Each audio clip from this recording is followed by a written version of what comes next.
Um, this is the panel, the role of lenders in the net zero transition. My name is Valentin Jan. I'm the Principal Research Project Manager at the Transition Pathway Initiative Center, and I'm currently leading our work for banks. So why banks? I think, really briefly, one of the key reasons I think banks are really fascinating when it comes to the net zero transition is that they play such a central role both in enabling the continued levels of emissions that we're seeing, but because of their central role, working with investors, working with the companies directly, allocating capital, there's also a huge amount of opportunity there. I think a big question is always the space for maneuver for banks, but I'm sure we will get into that question a little bit later. Before we jump into the panel, I just want to highlight a little bit our work at the TPI Center in the banking sector. So the banking project at the TPI Center aims to understand the level of progress that banks are making in the net zero transition. And we do this in two ways, kind of similar to how we do it for real economy corporates. On one hand, we have a set of 72 qualitative indicators in something that we call the Net Zero Banking Assessment Framework, or the NZBAF for short. And this is a framework that we developed together with IAGCC and Ceres. And it asks questions such as, does the bank have a net zero commitment? What are its targets? Does the bank provide information on its financed and facilitated emissions?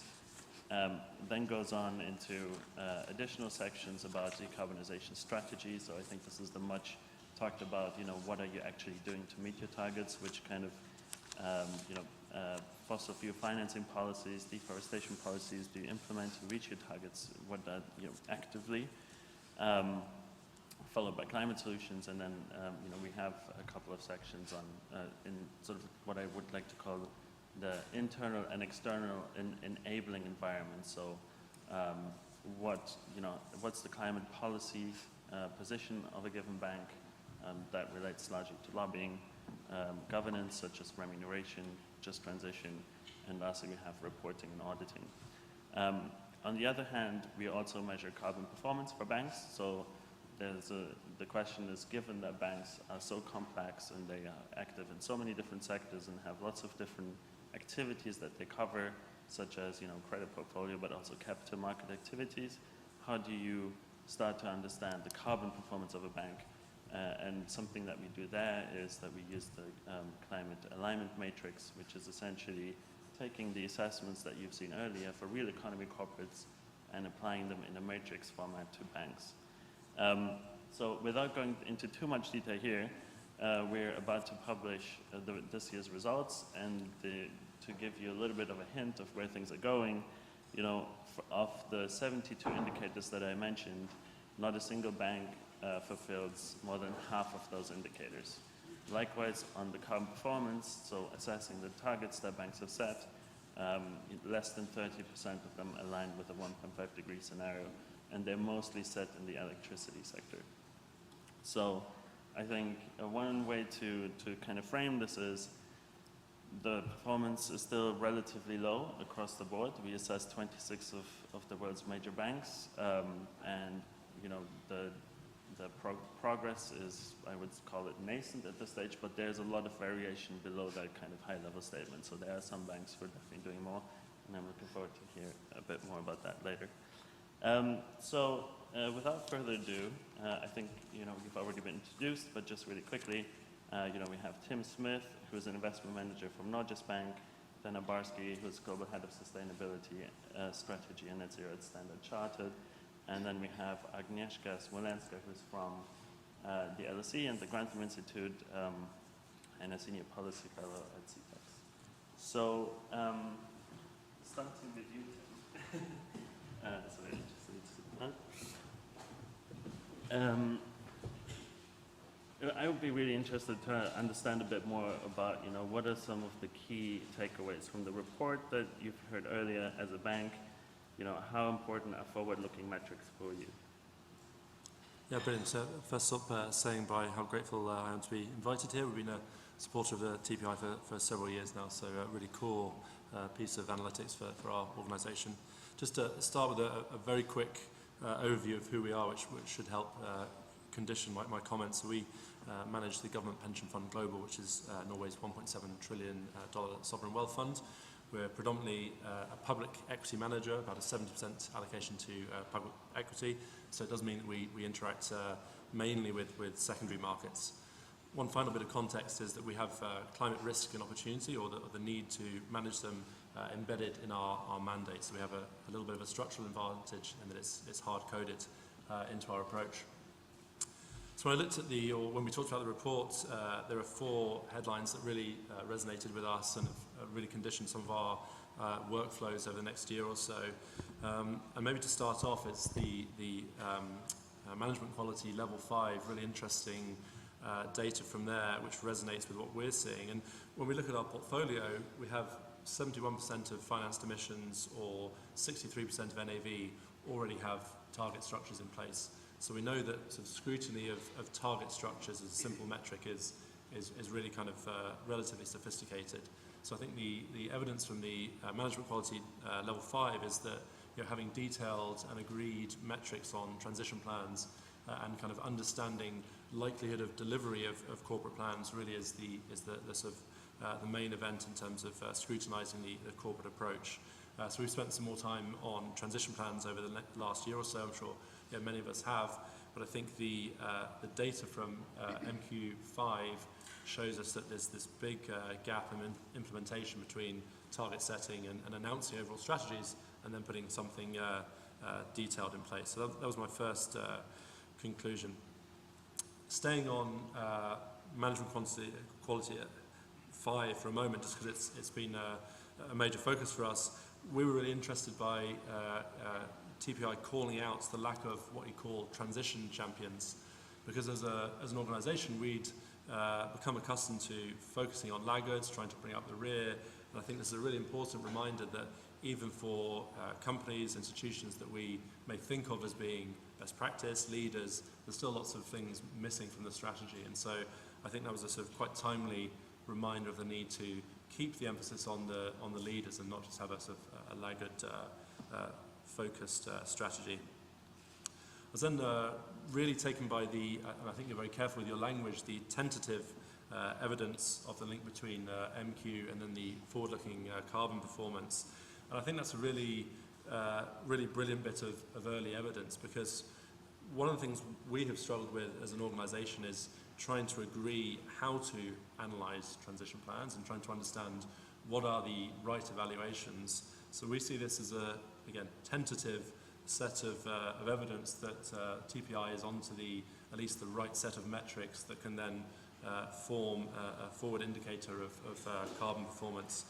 And I think putting that together with the coverage universe that you've announced, going from 1,000 to 2,000, means that we feel that we can make the sort of TPI suite core to our analysis of climate risk and opportunity in our portfolio, because we have 9,000 companies to cover, so we can't have something that lacks scale. And then just maybe one final conclusion that really struck us was the performance on, I think you call it climate policy and trade associations, the last score on the management side. We felt for some time that lobbying, policy advocacy, business engagement, depending on what you term it, is an under-researched bit of the marketplace. So it's really interesting to see that's carried through in your analysis as well. So again, triggered some work on our side. Little plug, we have published a kind of we call them MBIM views on responsible business engagement as a function of this, hosting a conference on this. So this has really helped trigger some more detailed work on our side on policy advocacy. Okay, that's really fantastic to see that the research that we're putting out is triggering these things in the readership, and yeah, I'm also very excited to see how the predictive power of MQ is going to evolve over time. One of the things that you mentioned or already touched on is this question about primary versus secondary markets. So in the banking project, for example, one of the key challenges is really to understand different commitments for different parts of the business and for different asset classes, et cetera, and you get a multi-dimension problem essentially. So I'm wondering if you can tell us a bit more about the difference specifically in engagement between primary and secondary markets. Yes, I think I'll answer this one quickly. So I think there's the more appropriate experts on this one. I wouldn't say we have a distinct strategy for primary and secondary, because we do interact with corporates at the issuance phase. We do interact with them on this ongoing basis. What they are all about, though, is forming a forward-looking assessment. And again, our structure means that we are, whether we call it a universal owner or a perpetual owner, so we're not making decisions on allocation on sort of short-term factors. We're understanding how the very, very long-dated performance of these companies impacts us. So I appreciate it's a little bit evasive, but we don't necessarily divide it into the point of new instruments. It's more about the entity, and that's very long-term outlook. Thank you.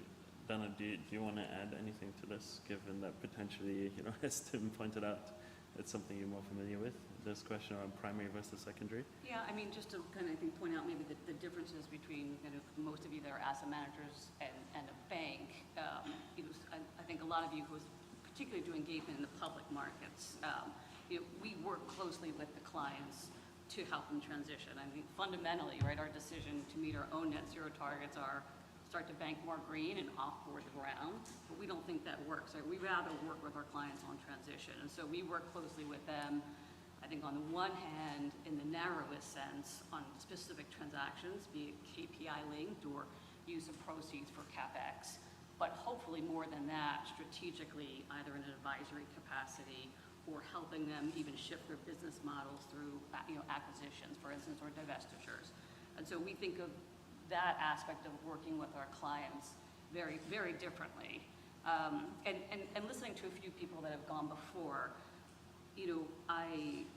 we are not a fund, so in some ways we have the ability, I think the ability to perhaps, interesting, to look at things more with the lens of carve-outs. So for instance, someone, I think Joe mentioned cold decommissioning.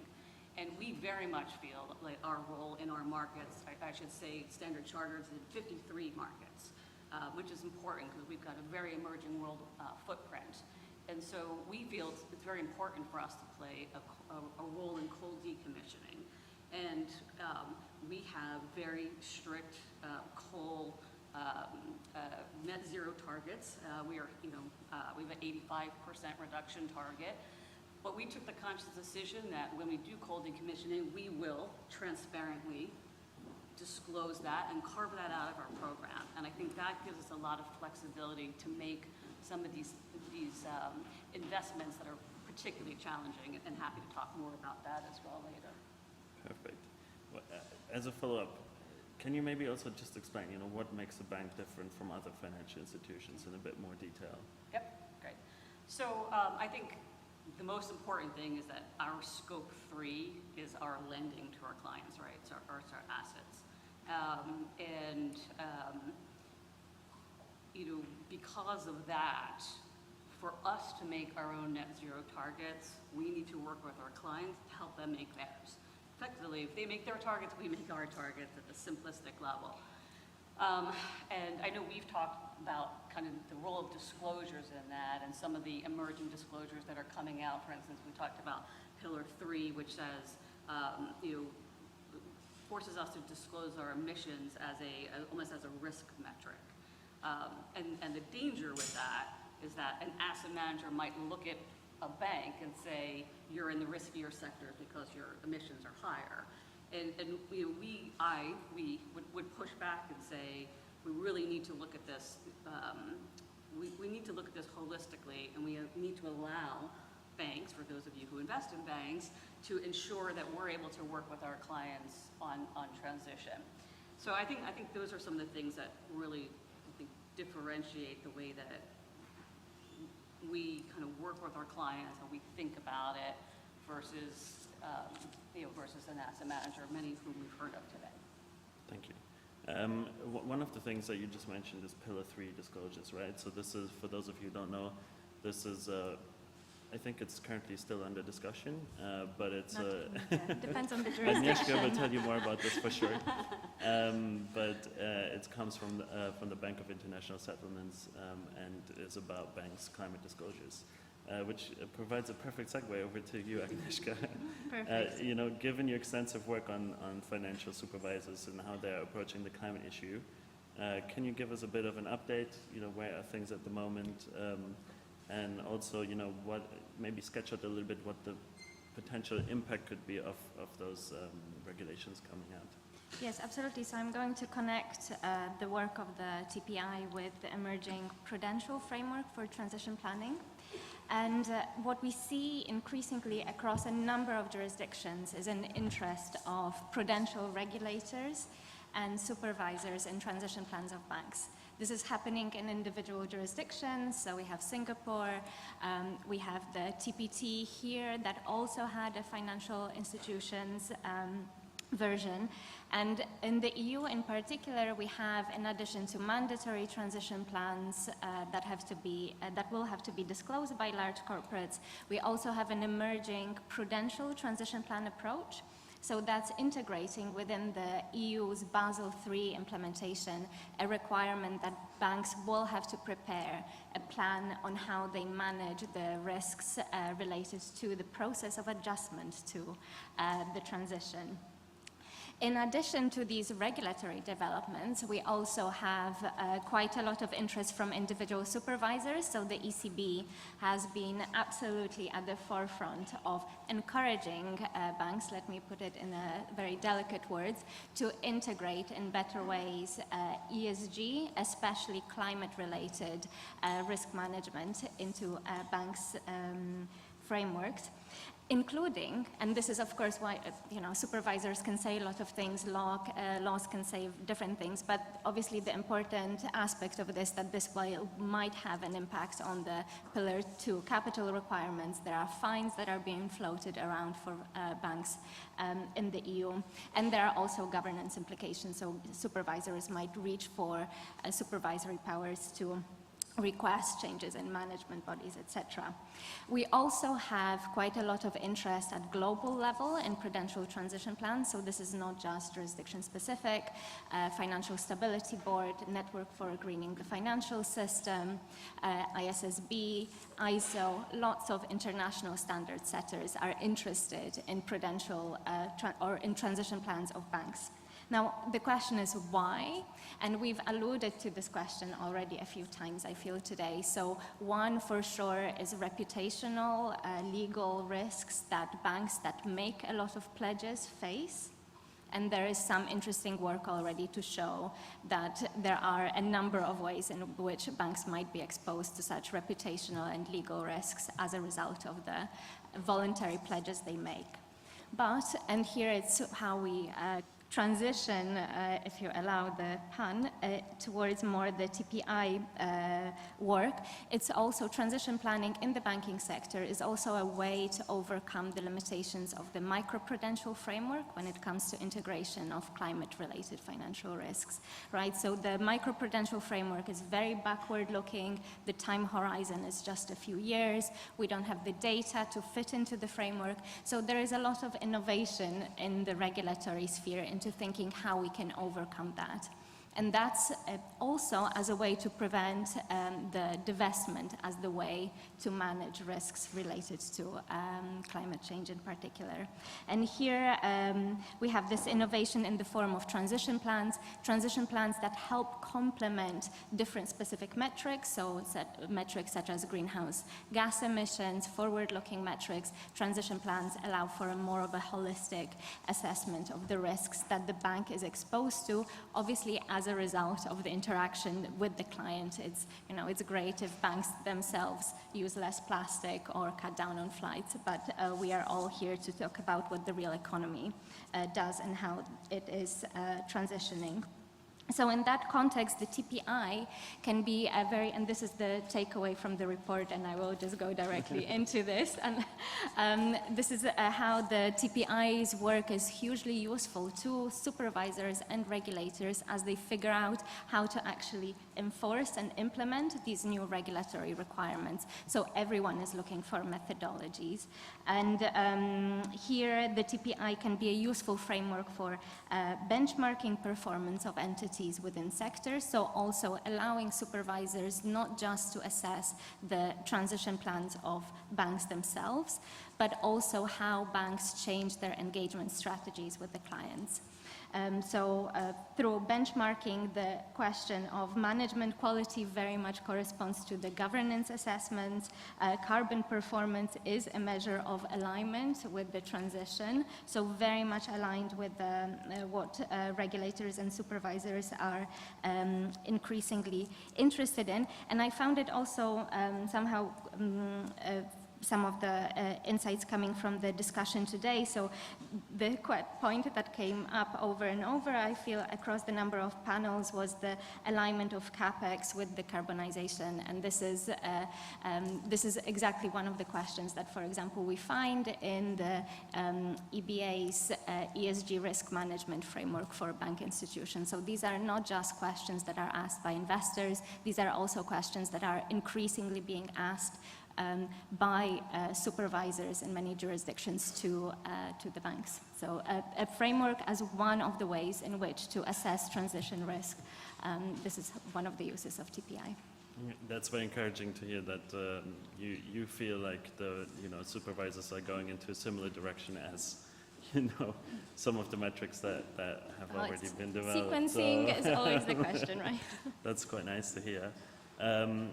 I wanted to circle back a little bit to a point that I made at the very beginning, which is to say that banks have all these different functions in the economy and interact with every single sector in the economy. So one of the questions when we're researching banks that I find myself asking a lot is, practically working at a bank, how do you stay coordinated across all these different fields? Because, for example, we find that a lot of banks will have a target maybe for the credit portfolio, but not for capital markets activities or something like that. So I just wanted to take the opportunity here and ask you, and Tim, please feel free to chime in, obviously, if you can share any wisdom on that. Yeah, no, great. Look, I'm very proud of our program, frankly. We've done 11 out of the 12 NZBA sectors. We're working on agriculture now, and we will be setting an agriculture target, our last target, along with our annual report this year. We've also baselined our facilitated as well. We'll be setting targets there as well, and I can talk about some of those challenges. But I think to the core of your question, yeah, it's not easy. We have to work very closely with all of our sectors, our countries, especially considering our footprint. And at the same time, we need to work on embedding the governance into credit, portfolio allocation decisions, really early conversations when our relationship managers are even thinking about onboarding our clients all the way through the life cycle. And to be really frank, it was a hard lift to set these ambitious targets within the organization, and at the same time work to embed it into governance, into a transition plan, which we will be publishing a transition plan again at the end of this year with our annual report. And I liken it to trying to drive a car while building it. So it's very hard to do at the same time. And so I think having our baseline set and our target set, by the way, they've both been audited as well, which is pretty advanced for a bank. And now we need to start to drive the car, refine the car, work it through our governance, and publish what we hope is going to be one of the best transition plans out there. But that's challenging, and I think facilitated, which because a lot of you are buyers of the debt that we issue, that's has challenges in itself. It's very cyclical, and we need to really find a way to capture that exposure over a longer period of time than, say, on an annual basis. There's also challenges with respect to facilitated emissions that, looking at this room, they have a lot of perhaps double counting, right? Where we're the issuer, you're the buyer, we're counting that twice. We are disclosing our facilitated emissions both using the PCAF methodology of 33%, but we're also disclosing it at 100%. And we think having that full disclosure is frankly more important than perhaps the double counting, because until everybody's disclosing, I think that's a little bit less of an issue.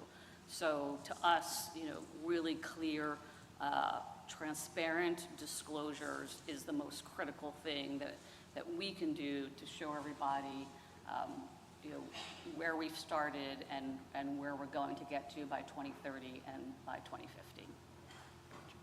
Tim, do you want to chime in here? Or Yeah, I can be very brief. I mean, I think Yeah. we've got a lot of agreements, and you're really encouraged to hear how many times you mentioned governance structures, because that's exactly what we're looking for. We see lots of targets, but we're really trying to understand how is the business incentivizing its staff to deliver these things internally. So we're focused on incentive structures for financial services. We're looking at how do reporting lines work, and where does accountability sit? How do different divisions interact? And it all brings it back to, as you said, kind of the governance structures. And we talk about sort of separating topics in its ESG world, but I think we're reminded that ultimately it's the governance structures that make these things happen outside of PowerPoints. So I think that's what we're looking for.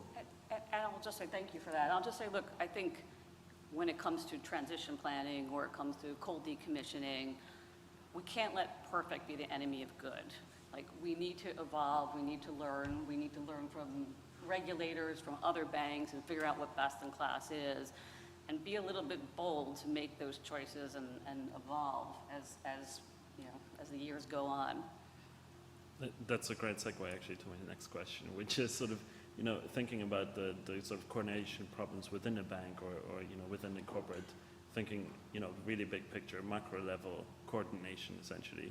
So Agnieszka, I wanted to ask you, what do you think can be done to improve the conversation also between banks and supervisors, for example? Is there anything that you've seen that works, that brings people together? And again, I think so. This is a really interesting question, because if we think about the transition and what transition requires, and so much of this is about alignment and pulling those that are leaders up across the system. So some of the work that we've also been doing at CTEX with Mark Manning is looking at the national transition planning ecosystem, and thinking about how another theme that was a little bit leitmotif somehow in the back of the discussion today, so how public policy can a facilitator and a condition for accelerated transition, of course. This is not maybe, we have to accept that there will be differences in pathways and trajectories and tools that different jurisdictions use, but thinking through the lens of coordination of different actors and what is needed from the private sector and the public sector to accelerate in terms of policies that states should implement, how they should create a kind of ecosystem for investment, obviously through de-risking, but also making public fiscal choices is something that is obviously critical, also in terms of then facilitating coordination between different actors. It doesn't have to be immediately central planned, large-scale planning, but thinking through sectors, especially in sectoral pathways, is something that seems to be a very promising avenue, especially for the banking sector, given that all of the transition plans seem to be taking this sectoral approach. And we see this reflected in some of the policies of governments like Japan, that has developed a sectoral transition approach, supported also by its own debt issuance, supporting and further validating, giving additional credibility to the sectoral policies that they have implemented. So I think these are different ways of coordinating by states, also using the different roles that they have in the market as regulators, but also as issuers, is one promising avenue. That's really interesting because I think one of the things, for example, that we find as well in the data on corporate but also on banks is that we find some really significant differences by region, and that presumably has a lot to do with the regulation in those regions. Is that reflected on the supervisory level? Do you see, you know, fundamentally different approaches being taken, for example, in Europe? Or Fundamentally different approaches to regulating ESG, yes. Yeah, in the banking sector. Right. I mean, of course, there are really quite different approaches that also depend on the firepower of different jurisdictions when it comes to fiscal or the ability to coordinate on a common policy in the case of the EU, where we see the financial regulators and using financial system regulation as a lever to accelerate and deliver on the Green Deal in the absence of other tools. So the significant differences between jurisdictions, absolutely, but here I think the key, you know, there can be a lot of difference in jurisdictional approaches, but there are cross-border actors, international banks that have to navigate this terrain, right? And even if you have very different regulatory approaches and to transition plans, somehow, you know, something that we also start to think about is how the role of the standard setters and providers of data helps somehow to bridge the regulatory divergence, right? Because even if this was something that I also picked up in the previous panel, even if the kind of language is different, the objectives fundamentally might be the same, right? And then the objectives translate into the concrete choices and metrics of performance of individual corporates, even if the general framing of policy might be strikingly different. Okay, understand. So, Dana, your bank is globally active. You already mentioned you're particularly active in emerging markets and also developing economies.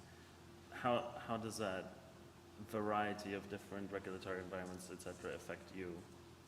So, you know, both in terms of the corporates, et cetera, that you work with, but also potentially, you know, on the regulatory side.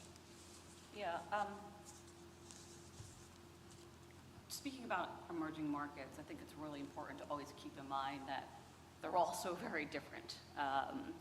You know, from either a credit perspective or, frankly, you know, an energy independence or health situation. So we really always try to think of them as you know, what is needed in that particular country.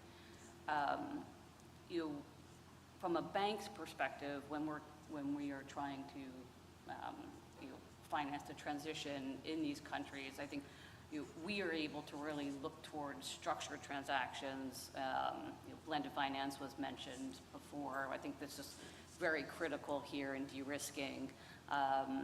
We are the #1 bank in blended finance, independently verified by Convergence, who's the leader in the leading blended finance organization.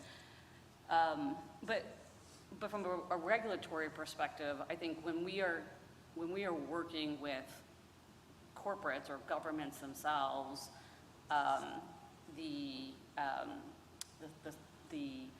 working with the sovereigns, the governments, and the regulators as part of the sovereign entity is really critical, especially if there's de-risking involved. So that's how we think about it, and you know, the realities on the ground are just so diverse. And coming back to a topic from the previous panel, in terms of the metrics and potentially benchmarks they use internally, does that mean everything is bespoke, or do you have, you know, some kind of toolbox? Have you maybe already cracked, you know, the code for what we've been discussing? Well, in our net zero program, I mean, to the extent there's no data available, we do have to use proxies, and that can be challenging in certain countries, and we're hoping that more and more data becomes available as we, you know, go closer to 2030. So that can be a challenge from a net zero perspective. We also, you know, work closely with our clients to try and help them on their disclosure journeys as well. And sometimes that can be a heavy lift, but it's just very critical in getting where we all want them to be. Gotcha. So Tim, you mentioned, that you have 7 trillion under management. 1.7. Oh, sorry, 1.7. Okay. Slightly inflated. Sorry about that. But it's a huge amount. So you obviously also have a global footprint, and I'm wondering, how do you deal with this issue? And particularly also, are there any other biases that you potentially struggle to kind of take into account, or where it's not maybe straightforward exactly how to deal with that?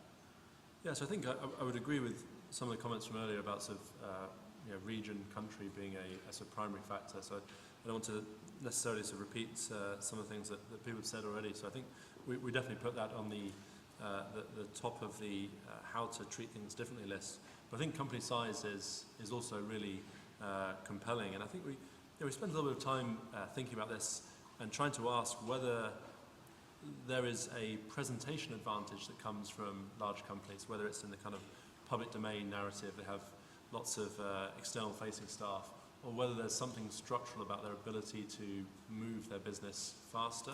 And I think what we settled on is that we do believe that there is a structural advantage that exists in larger companies that means we should treat smaller companies differently. And there are lots of often idiosyncratic reasons, but sort of 3 broad categories that we've come across with smaller companies. The first is asset concentration, and we interact with companies specifically in cement or steel where they have a very small number of facilities, and you might compare that to a larger operator where they're often pushing forward with a small number of plants or installations relative to their overall size. So it's easier to implement a particular technology, try a new product. So I think there's an asset concentration piece that comes with that sort of industry.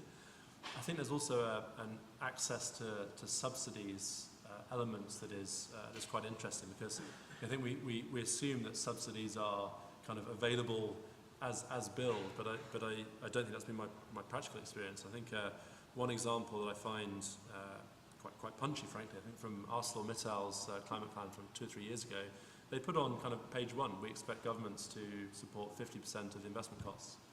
And it's quite a strong statement, but it's a statement from a company that are in a position to know they have choices about where they put plants, where they make investments, where workforces persist.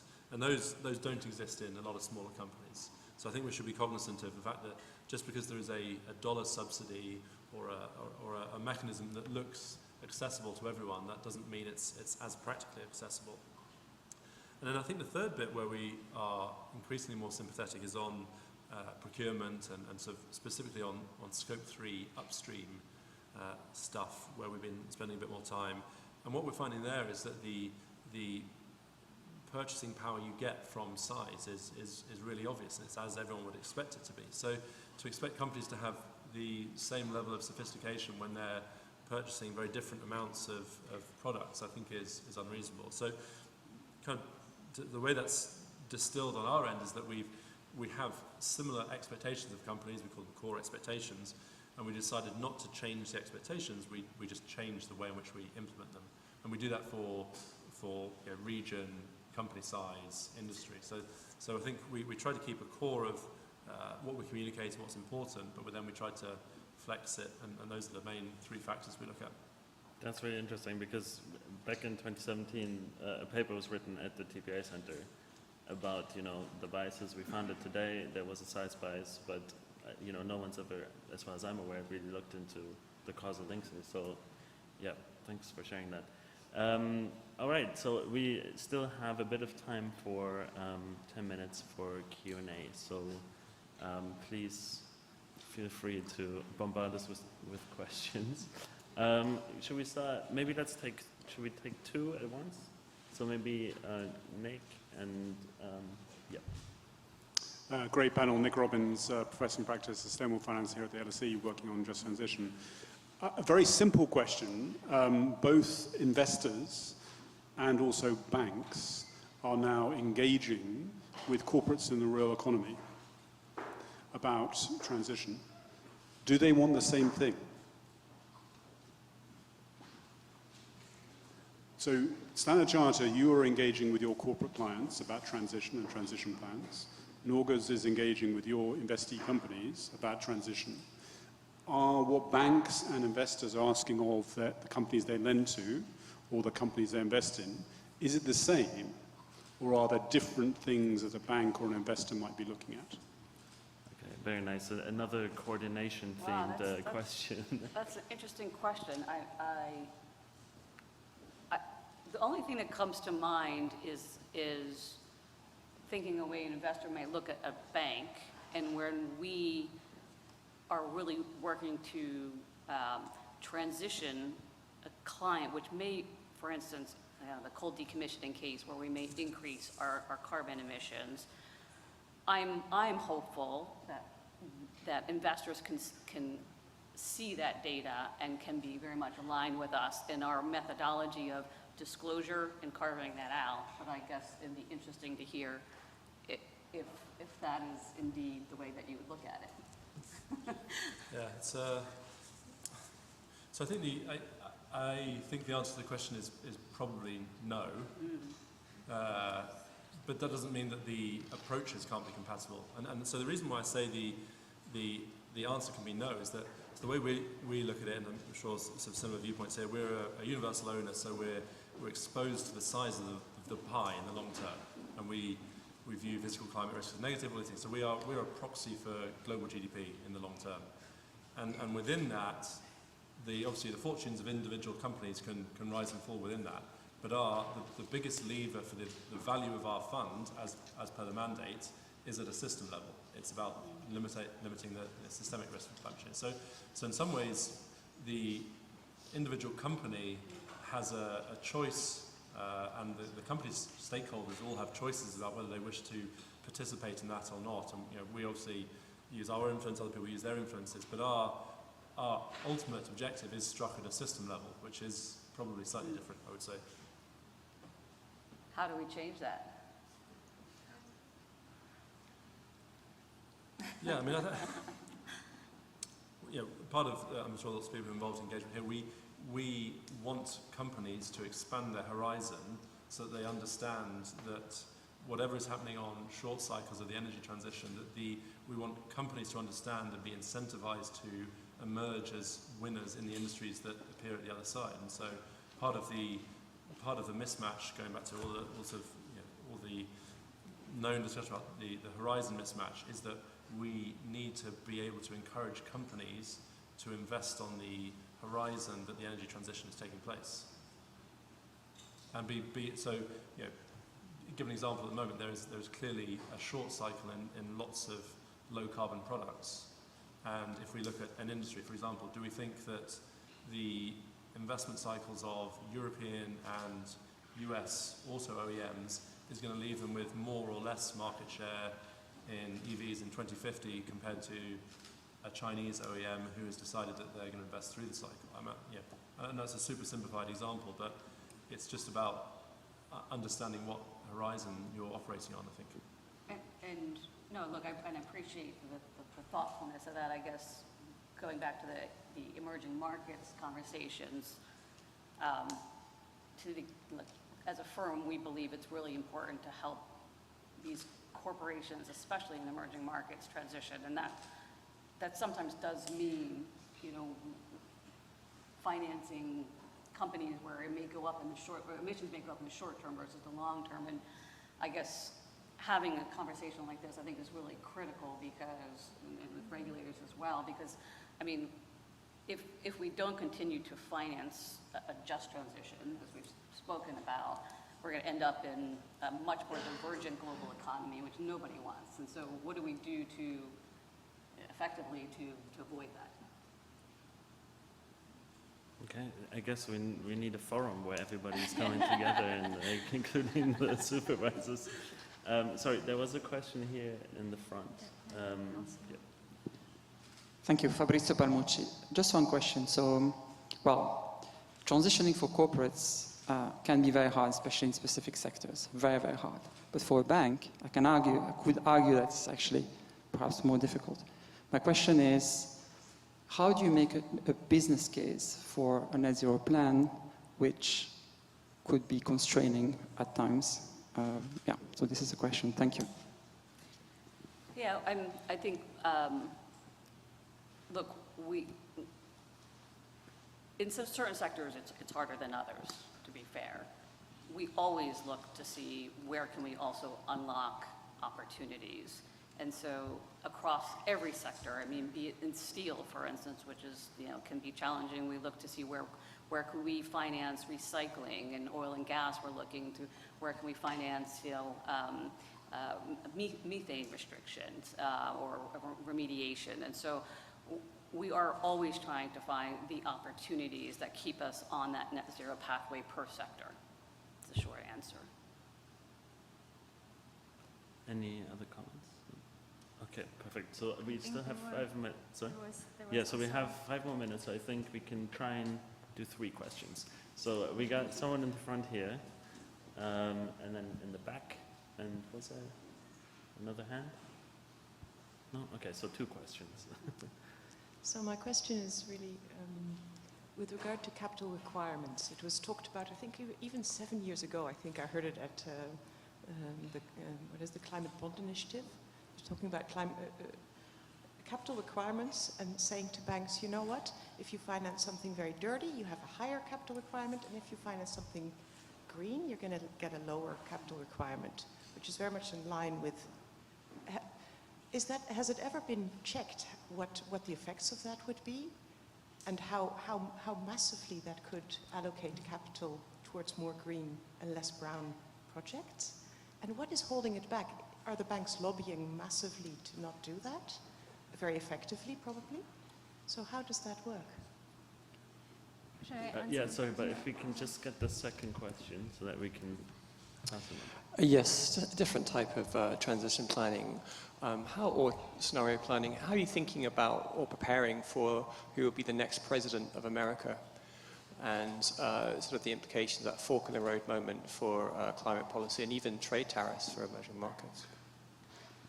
Perfect. Okay, so maybe the so first. I answered the I easy think question. the first question is probably for you, Agnieszka, and then unless anyone else. So there is research I'm happy to share specifically, but so there was in one jurisdiction that was, let's say, a few. So EU were considering a green supporting factor and brown penalizing factor. Canada was considering brown penalizing factor only. Obviously, from a risk-based perspective, if we take transition seriously, brown penalizing factor might make more sense, but all I can say is when it comes to actual lobbying, the sector was more in favor of green supporting factor. So there are quite a few supporting factors in different jurisdictions that are intended to facilitate SME lending or infrastructure lending. There is little research to show that they actually have a positive effect when it comes to financing, but we can, regardless of this kind of fixed capital requirements discussion when it comes to Pillar 1. On Pillar 2, so on supervisory processes, this is where we find supervisors using the levers to help correct the, let's say, risk perception in the banking sector when it comes to climate change related financial risks. So we've had already additional Pillar 2 requirements imposed by the ECB on banks that are not adequately, in the view of the ECB, integrating ESG risk management in their own processes. So it's already happening, just in a more flexible level. And also, Central Bank of Hungary also implemented. So there is some experimentation happening already on this. Thank you. I'll just add to that. First, I do think there should be more consideration to the stranded asset risk of brown assets. I think part of the reason that maybe it's a little bit early from a regulatory perspective is that the data really isn't there. I think the release of the GEMS database, someone mentioned, is helpful because there's a base, but that's again an MDB perspective, and the credit default risk is a little different than from the private sector. But I do think we're at a moment and a point in time where we have enough of that data, where if a bunch of private sector institutions come together and start to share that data on a more global basis with the regulators, that maybe we can get there.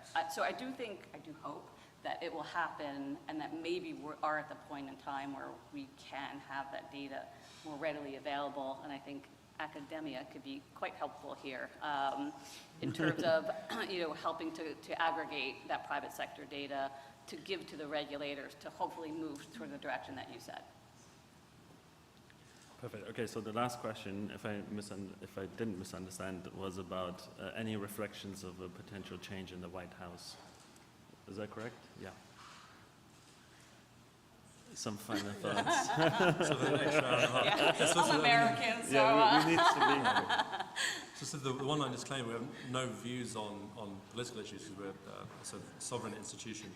However, I think we sort of divide it into two levels. I think the macro or the market level response is really difficult to call because we sit and discuss geopolitics, tax, protectionism, and it's quite hard to work out what the sort of the sausage machine comes up with. And I think markets are saying that as well, because the polls are not necessarily, as far as we can tell, stimulating strong responses either way. So I think the sort of macro bit is really hard to work out. So I think most of our work is taking place in the sector teams and the active groups where there's much more idiosyncratic risks. I think two levels to work on from our side. No other, okay. We are outside time, so I want to thank you very, very much, and I think I will not keep us any longer from drinks, so handing over to Thank you, Valentin.